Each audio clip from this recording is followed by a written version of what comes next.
My dear friends, my family, and all strangers out there, Assalamu alaikum wa rahmatullahi wa barakatuh. May peace and blessings be upon you. It's great to be back with you. We have to have a very, very important discussion, and I hope that you will watch this 10-minute or 15-minute presentation and that you will do your bit to improve the condition of the Muslim world, and in fact the general condition of mankind, by sharing these words or by sharing this information.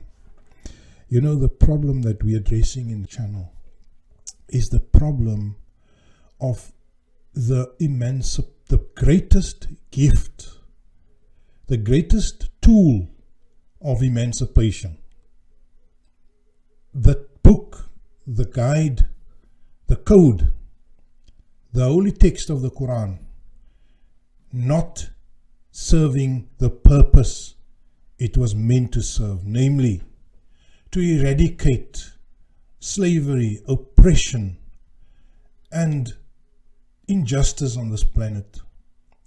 And if you read this book, and if you read it correctly, and if you read it not from the perspective of the corrupt kings and scholars for dollars and false storytellers, then you can come to no other conclusion but that this book is a tool for emancipating mankind. And in this particular discussion, I want to relate to you or show you the reason why the Muslim world and the countries where the Muslims are the majority are mostly ruled, and I'm talking in particular now about countries in the Arabian Peninsula and adjacent to that. Why these countries are always ruled by the most cruel dictators with no concern for the populations. And there are, of course, exceptions to that.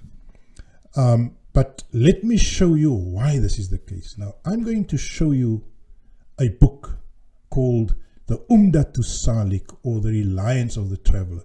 Now, this is a fiqh book of classic Sharia as written from the perspective of the storytellers, the muhaddithin. Now, the storytellers, which we obviously in this series or on this channel, which we reject the storytellers as nothing but man-made literature with absolutely no divine value. The only book, the only text that has divine value is the Holy Quran. And all these other books are stories, and we can either accept them, we can reject them, we can interpret them, and whatever. So, why are the Muslim rulers the worst? Or why do they end up with the worst? Let me show you something. You know, I've got this book here, Umdatus Salik. And in this book, this is a book of fiqh.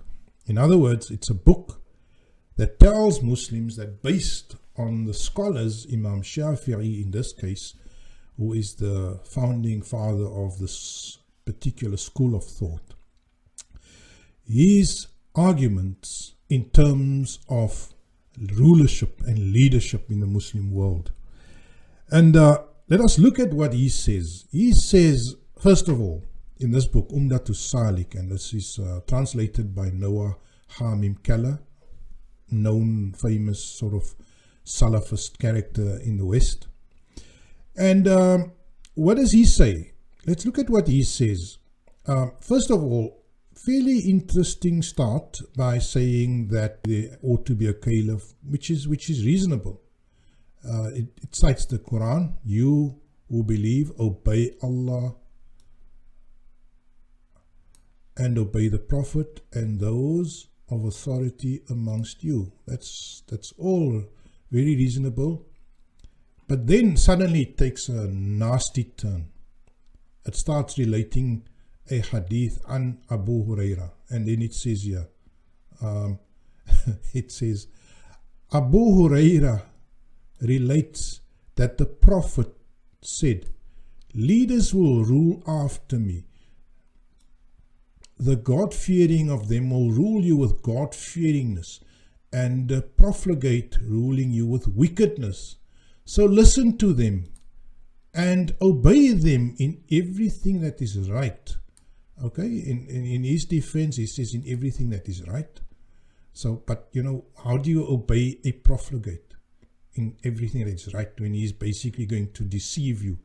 For if they do well, it will count for you and for them, and if they do badly, it will count for you and against them. That is the words of Abu Huraira. He claims these to be the words of the Prophet, but we know that Abu Huraira's teacher was Ka'b al-Ahbar. So what he's saying is that whether a profligate, a evil or a degenerate person is appointed as your ruler, you should still obey him. And then as an afterthought, you should obey him in everything that is right. Now, how the heck do you obey somebody who is going to corrupt and twist and turn and misrepresent everything and lie? So, absolutely nonsense, these words here. But let us continue. So that already gives justification for an evil person to rule. And we know that that is not allowed. What does the Holy Quran says? The Quran speaks about that, and it says, and we made them leaders. وَجَعَلْنَاهُمْ أَئِمَّةً يَهْدُونَ بِأَمْرِنَا وَأَوْحَيْنَا إِلَيْهِمْ فِعْلَ الْخَيْرَاتِ وَإِقَامَ الصَّلَاةِ وَإِيتَاءِ الزَّكَاةِ وَكَانُوا لَنَا عَابِدِينَ. And we made them leaders, guiding men by our command, and we send them inspiration to do good deeds, to institute adherence, and to promote moral refinement. And they constantly served us and us alone. Now you go to the Gulf Arab states. You go to these Gulf Arab states and you see how many of them are serving and devoted to God Almighty. No, they're not. We know that they are serving and committed to America and to the US and to the West. And so already none of them qualifies according to these words of the Holy Quran. But they do qualify. They do qualify as leaders in terms of Abu Huraira's requirements. The Quran rejects them. And so they're all illegitimate. You know, the king of Saudi Arabia, the king of whoever, you know, UAE and whatever else. But they are legitimate in terms of hadith, but not in terms of course, the Quran. So let us just continue and look at what other ahkam does this Shafi'i fiqh offer, what the Sharia of the Shafi'i fiqh, which is of course in my view not indicative of the Quranic fiqh or the Quranic Sharia. The Quranic Sharia and the Quranic fiqh has made it very, very clear. There we go. You can read that 2173. Those are the qualities of a leader. They are involved in good. Their behavior is exemplary. And they fear none but Allah. And they guide men. They don't misguide people. And they use Allah's directives and Allah's words as a guiding source and not anything else. Right, so let's proceed and let me show you more of this silly rules which this great and noble book promotes. And it says here, okay, I'm going to go to the qualities of a caliph now. The qualities of a caliph. Number one, the caliph should be Muslim. So, right, Muslim.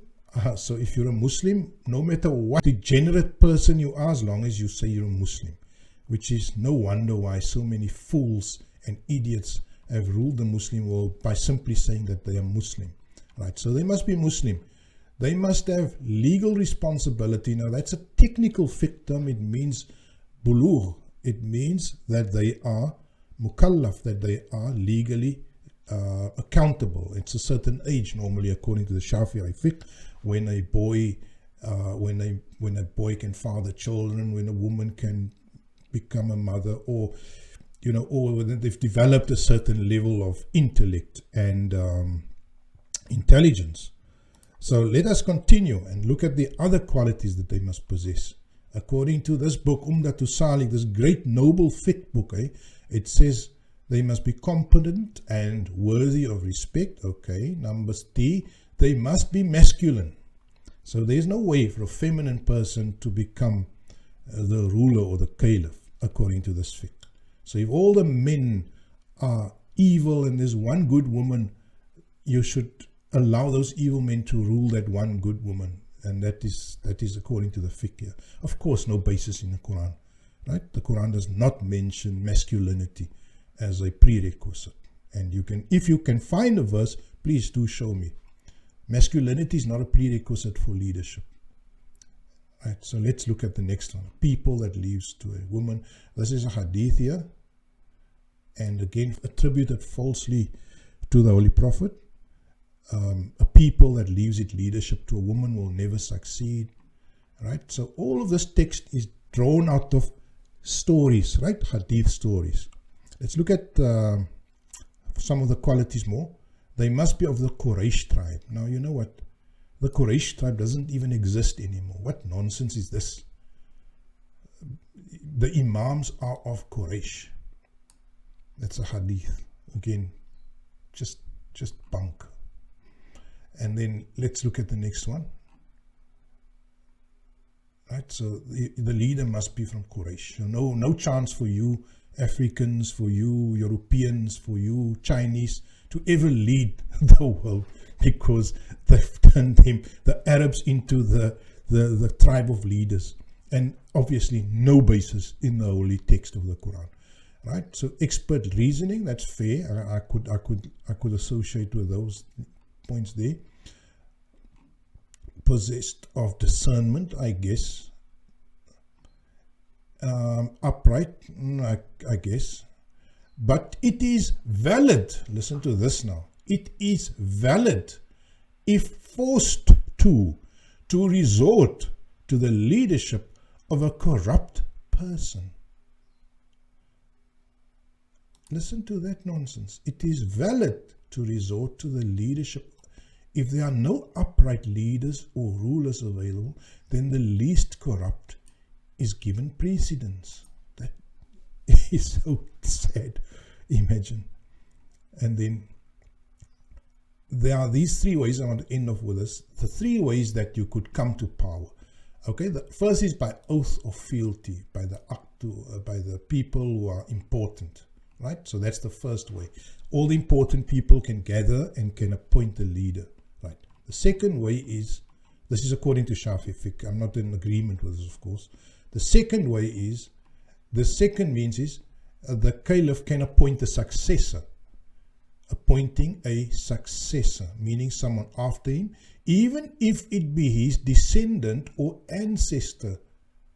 So you can appoint your son. So this action of Muawiyah to deviate and to appoint his own corrupt son as the king of the Muslim world, throwing away all the hard work that the noble Prophet ﷺ did.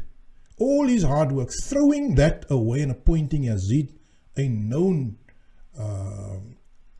transgressor and an immoral person. It is in fact lawful. Someone, even if he's a descendant or ancestor. So this royalty that you find in the Muslim lands is in fact perfectly in line with the hadith and in line with the fiqh of Shafi'i.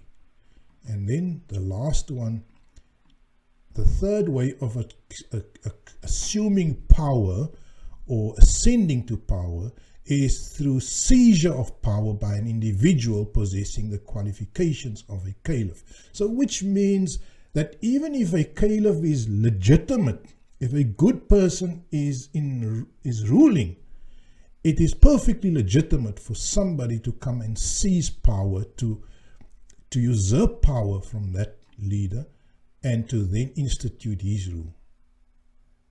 Right? So if they became through an oath of fealty or having been appointed as the previous caliph's successor, then the deposer's caliphate is not legally valid. A takeover is also legally valid according to the soundest position by someone lacking moral rectitude.